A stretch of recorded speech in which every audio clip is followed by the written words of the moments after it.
Okay, sophomores. So we are going to compile all of the information that we have learned over the last 6 lessons to help us order and compare rational numbers. So the biggest takeaway is that we need to remember that number lines are used as a tool to help us. I'm going to demonstrate what that looks like with this problem. So number 1 says order each set of numbers from least to greatest using the number line provided. Okay, so the whole point is that we are going to be able to order these from least to greatest using those inequality symbols, greater than, less than, and equal to. So when it comes to this, the number line is meant to be used as a tool.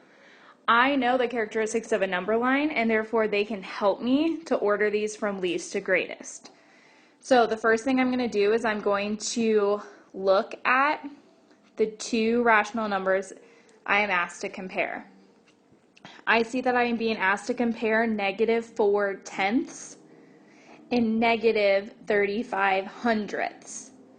I know right away that I need to be careful because I know sometimes I get confused when I have a decimal that's in the tenths place and I'm asked to compare it with a decimal that's in the hundredths place.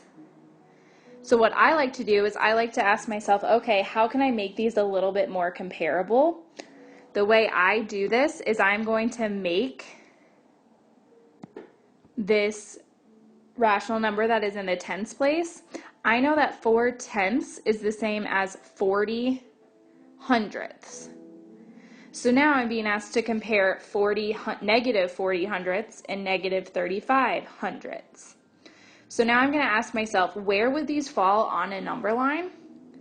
I notice that both of them are negative rational numbers. Therefore, I know they are going to be to the left of 0 on the number line. So I'm going to put a 0 right here because I know I can focus just on the left side of the number line when I'm plotting these. The beautiful thing about using a number line as a tool to help me, I don't have to be exact and I don't have to make my number line look super beautiful. However, if you would like to, practice does make perfect. So when I look at this number line, I know that I'm comparing 35 hundredths and 4/10, or like we just said, -40 hundredths and -35 hundredths. Just like if I were asked to compare 40 and 35, I know that I could be counting by 5s or I could be counting by 10s, knowing that this number would be halfway between 2 of my tick marks. So let's see what that would look like. So looking at the number line now, if I chose to have a scale of tenths and I'm counting by tenths or 10 hundredths, I can see that I'm counting by 10 hundredths, but also knowing that 10 hundredths is the same as 1/10. But if I am asked to plot these 2 rational numbers that are provided to me, I know that they're both negative. First, let's look at -40 hundredths. I'm going to go all the way over to the left to where I see -40 hundredths. And then when I look at my number line, I don't see exactly -35 hundredths, but I know 35 hundredths is halfway between 30 hundredths and 40 hundredths. So therefore, it's going to be halfway between -30 hundredths and -40 hundredths. Now I'm going to use the position of where they are on the number line to compare them. So Ms. Bryce didn't leave quite enough room for herself, so I'm going to write the answer right here. Using my understanding of the characteristics of a number line, I know that the rational number that is furthest to the left on the number line is going to be the smallest value. I know that as I move to the right on the number line, the closer I get to 0 on the left side of the number line, the greater my value is. So if I look to the rational number that is furthest to the left, which is 40 hundredths or 4 tenths. 4 tenths is less than 35 hundredths. And remember, we are talking about negatives. This also matches up because it is in the order of how I would be moving from left to right on the number line. Okay, this second example is a real world situation. So it says, Kiana is a marine biologist and studies different kinds of sharks. While scuba diving, Kiana recorded the depths at which she saw 3 of her favorite types of sharks. So this table provides the information that I need. And then it says order the elevation. Remember, elevation is a comparison to sea level, from deepest to shallowest. So I need to think to myself, deepest means further below sea level. So therefore I can think of deepest as smallest and shallowest to largest. Notice that it doesn't tell me I have to use the number line to the right, but I'm going to, because we know that a number line is a tool to help us order and compare rational numbers. So since I know that I'm talking about elevation, I know the starting point for any elevation problem is going to be 0, because remember, 0 is sea level. Looking at my table, I see that she saw a hammerhead at 20.5 feet below sea level. The word below is an integer word.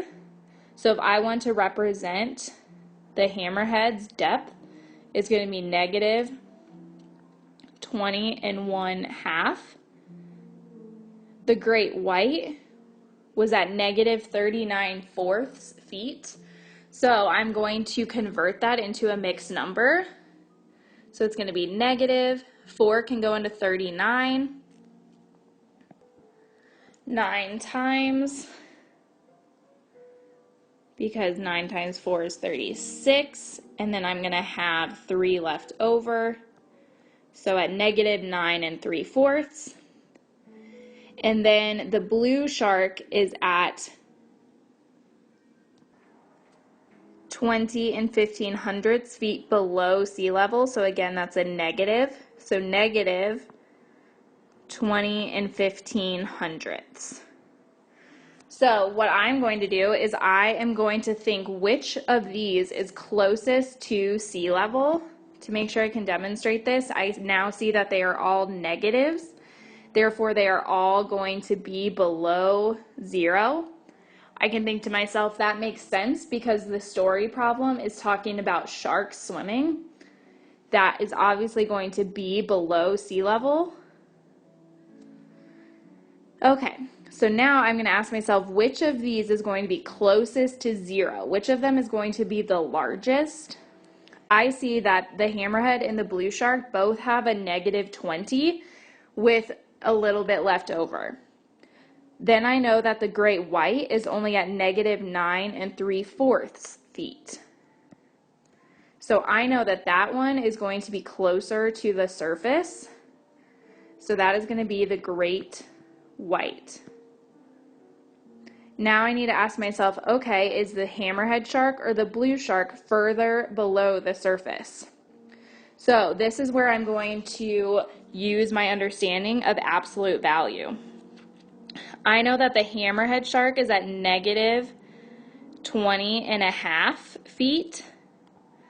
So the distance it is from sea level is 20.5. I know that the blue shark is negative 20 1500. So you probably noticed a mistake Miss Bryce already made because I am also human. So we're going to back up a little bit. To make sure that I'm comparing these accurately, I want to make sure they're in the same form. So I know that negative 20.5 is the same as negative 20 5/10. So the distance negative 20 and 5/10 is from 0 is 20 and 5/10. Now I'm going to compare the absolute value of negative 20 and 15/100. The distance of negative 20 and 15/100 is 20 and 15/100. So now I need to compare these values. I see that I have something in the tenths place here, but the hundredths place here. So I'm going to put a place value so I can accurately compare these. I see that the hammerhead shark is a distance from 0 of 20 and 50/100. And I see that the blue shark is 20 and 15/100. So the one that is slightly closer to 0 because it has a slightly smaller absolute value is the blue shark. So the blue shark is going to be right here at 20 and 15/100 feet below sea level. And then very close below it is going to be the hammerhead shark at 20 and 5/10 feet below sea level. So now if I want to compare these, I am going to write the elevation of those sharks from deepest to shallowest. So the way that I'm going to do that is I'm going to look at where I plotted these on my number line. So if I want to order their elevations from deepest to shallowest, that means I need to look at the bottom of this vertical number line and then go up. So the deepest elevation is the hammerhead shark at negative 20 and 5/10 or negative 20 and a half feet. So that is less than where the blue shark is at negative 20 and 15 feet below sea level. And then finally, the great white, which is at negative 9 and 3/4 feet. Because as I go up on a vertical number line, the closer I get to 0, my values become larger. And this last problem has us using another real world situation. So it says Sam has $10. He owes his friend Hank $2.50. He owes his sister $1.75. Consider the 3 rational numbers related to the story of Sam's money.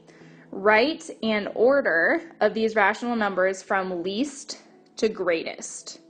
So it's not asking me to actually solve how much money he's going to have, but I need to represent all 3 of these situations with a rational number. So if Sam has $10, he physically has that in his possession, that is a positive 10. If he owes his friend $2.50, remember owes is a negative integer word, so this is negative 2 and 50/100. And then he owes his sister $1.75. Owes is a negative integer word, so we have negative 1 and 75/100. And then I need to look back and see what is this question asking me. It's asking me to order these from least to greatest. So the smallest number would be the one that's furthest to the left on a number line. Between these 2 negative numbers, negative 2 and 50/100 is furthest to the left. So negative 2 and 50/100 is less than negative 1 and 75/100, which is less than 10. Because remember, negative $2.50 means I owe $2.50. Negative $1.75 means I owe $1.75. I don't want to owe any money, but I would rather only owe this much instead of this much.